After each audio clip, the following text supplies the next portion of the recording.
The ribbon snapped like a cap gun.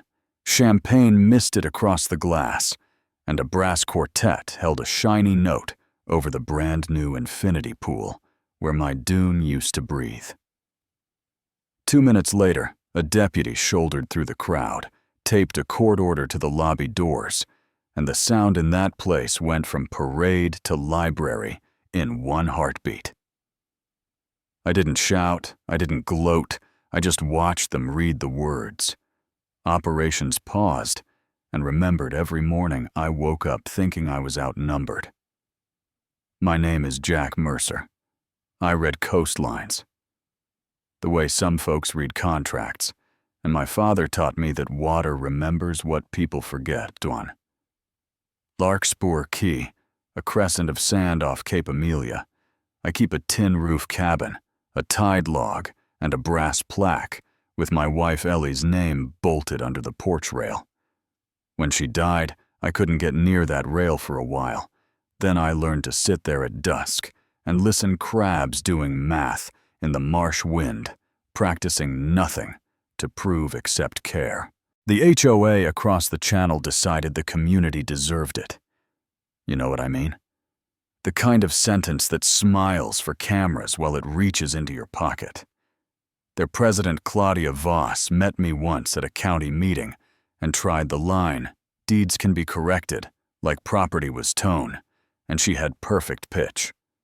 I wrote update survey on the agenda and went home. The first shot was a 6 a.m. knock golf cart vest clipboard phone, pointed at my face, Mercer, Pure Seabright. Shores Ordinance, 14C. Your private dock obstructs community shoreline access. $, due in 72 hours. And I said, as calmly as I know, how your jurisdiction ends, at mean high water. You're standing on private accreted uplands. Smile for the camera because it remembers better than memory. 2 days later, a North Star Bay barge nosed into the inlet like it paid the tide's rent, and the foreman hopped onto my dry sand with a pink highlighted quitclaim deed that said the HOA held title by annexation. Yeah, that happened, and I let him walk while I photographed the first boot print above the rack line, because dry sand keeps a different set of laws than wet. The bulldozer came Friday with wind that carried everyone's mistakes back to them. The blade hesitated at Ellie's plaque, like mercy might be late, but possible, then shaved her name into a slide of sand. There's a sound grief makes when metal meets the place. You promised to keep safe. It isn't a scream, it's a tunnel in your chest. And I didn't run or swing or bow. I pressed record set. Ellie's photo by the sink, and taped a note above the faucet that said, "Don't say anything you don't want." Read into evidence. Claudia arrived in a white linen.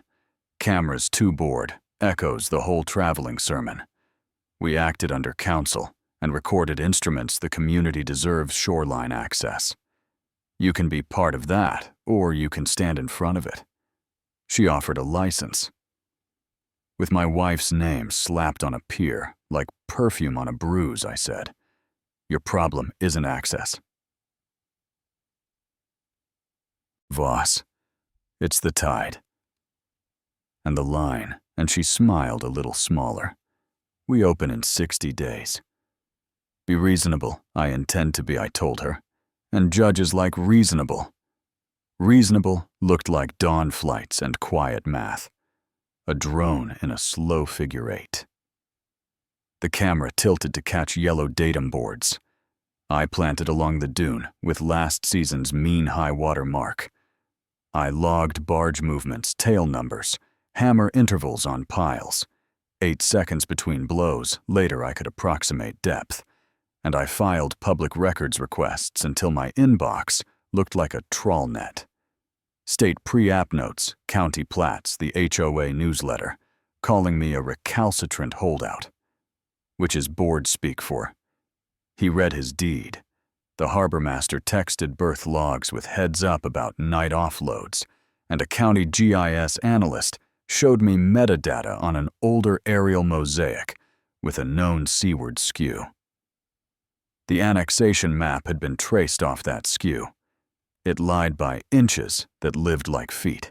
At the recorder's office, the quitclaim wore my parcel number and a clean notary stamp and a signature that belonged to my name, but not to my hand. The clerk said, "We record what's presented." But the notary log is public, and I photographed the UPS log with a Sunday gap. On the exact date they claimed they signed me away. We were closed that day. The manager said, tired and helpful, and I walked out with the kind of silence that turns into purpose. A state biologist named Dr. Naomi Cho knelt by the marsh fringe, where their shiny pool form cast a wrong shadow, and pressed a gloved finger into a spoon-shaped depression nest cup. She said I showed her a clip of slurry washing off a concrete chute into cattails, and she did the slow exhale of a teacher who ran out of patience 3 days ago. While I stacked receipts, the HOA stacked fines. 50 for obstructing access, 100 for not removing debris from the trench. Their bulldozer carved 200 for non-cooperation with authorized representatives, all printed under a lighthouse watermark, like extortion in a postcard. Volunteers followed me with phones. Subject appears agitated. I was holding coffee. The smear newsletter framed me as the old man against progress. And then a member leaked an email from the treasurer to Claudia. "We cannot afford daily fines." If DEP formalizes violation, members asking why there was no vote on annexation. Claudia responded with, "Will not blink." And I printed it on heavy paper because it lands like a brick. I sent litigation hold letters to the HOA North Star, the engineer, the environmental sub, the PR firm, and yes, Claudia's Gmail. Because she liked mixing board business with brunch. Please preserve all communications, including texts and ephemeral messages. And I mailed Suncoast Bank a quiet packet with the notary gap, the bad mosaic metadata, and the Bylaws clause that says you can't convey common area without a 2/3 member vote. The loan officer left me a voicemail that said, "Collateral 3 times.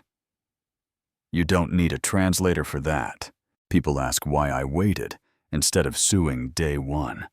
Because arrogance writes its sins in concrete. Because a les pendens freezes money better when there's something to freeze.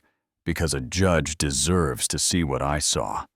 Where the pool sits relative to mean high water, where the pier teeth bite into a line the state calls sovereign. So I waded through their ribbon, filmed their confetti-brewed coffee.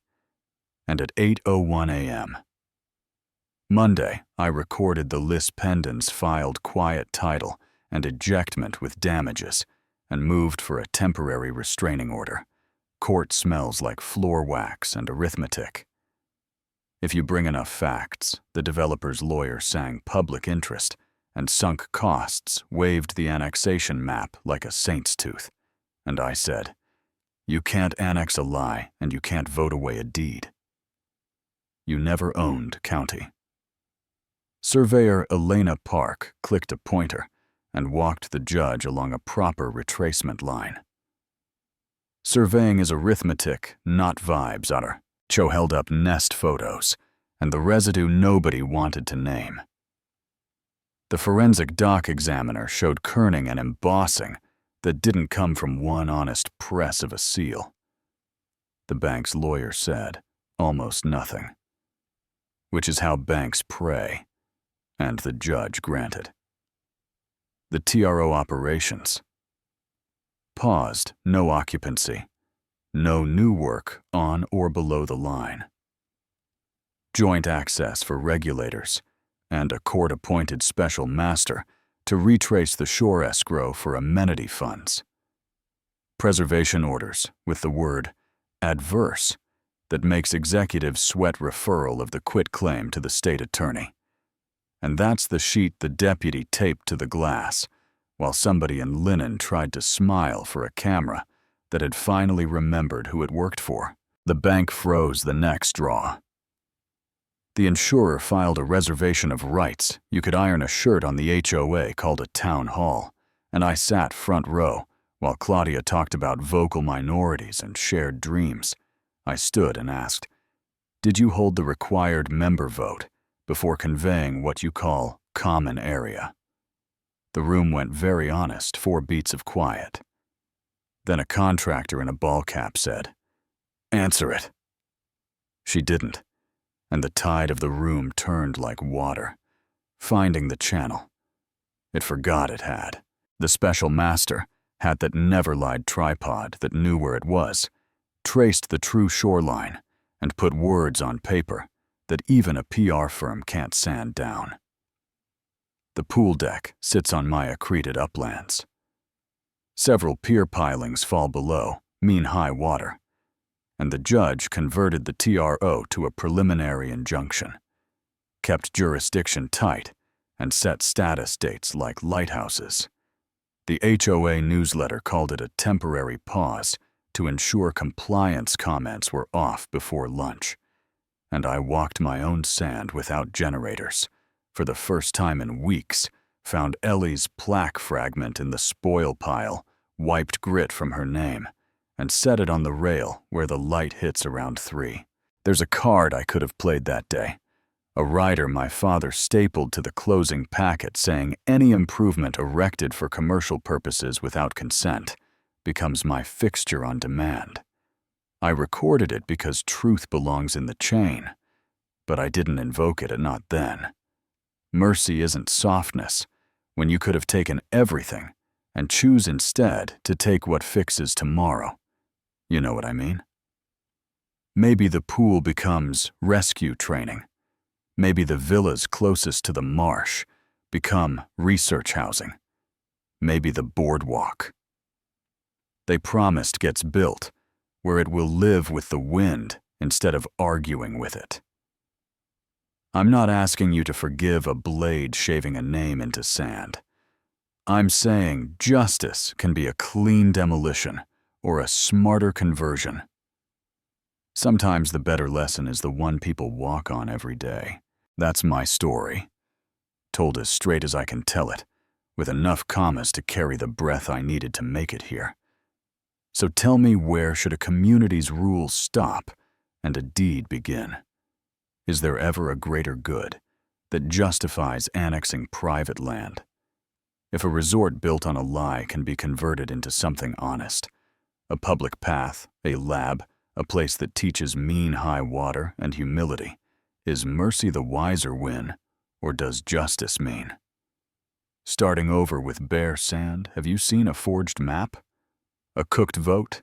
A clean lie in a clean suit?